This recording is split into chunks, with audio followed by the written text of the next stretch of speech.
Hello বন্ধুরা, আপনারা কি জানেন আমরা বাজার থেকে যে পাতাকপিগুলো কিনে খাই সেগুলো যদি গাছে থাকে এবং আরও যদি বয়স হয়ে যায় তাহলে সেই গাছগুলোর কি অবস্থা হয়।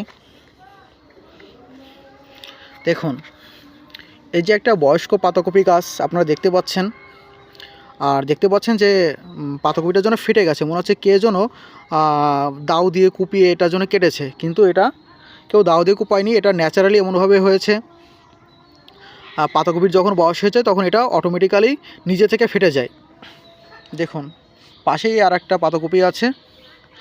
এই পাতাকপিটা বাজারে পাতাকপির মতোই, যখন বাজারে এগুলো নিয়ে যাওয়া হয় তখন এই পুরু পুরু যে পাতাগুলো এইগুলো ছেটে ছুটে তারপরে নিয়ে যাওয়া হয়, কেটে কেটে নিয়ে যাওয়া হয়। কিন্তু এই পাতাকপি যদি কিনা আরও অনেক দিন রেখে দেওয়া হবে তাহলে এই পাতাকপিটার অবস্থা ঠিক এমনই হবে। আর পাতাকপির বিচি হয় কিনা, অবশ্যই বিচি হয়, নতুবা পাতাকপি কী করে হবে? সম্ভবত এমনভাবে ফেটে গিয়ে তারপরে এর মধ্য থেকে ফুল বা ফুলের পরে হয়তো বিচি বের হয়, সেগুলো এর পরে দেখা যাবে এগুলো রেখে দেওয়া হয়েছে বিচি তৈরি করার জন্য। আপনারা সেই ভিডিওগুলো পাবেন যদি কিনা সংযুক্ত থাকেন এই চ্যানেলের সাথে। এখন দেখাচ্ছি যে আরও অন্য পাতাকপিগুলো দেখুন, আরও অনেকগুলো ছিল, সেইগুলো কেটে ফেলা হয়েছে, খাওয়া হয়েছে, কিছু বিক্রিও করা হয়েছে।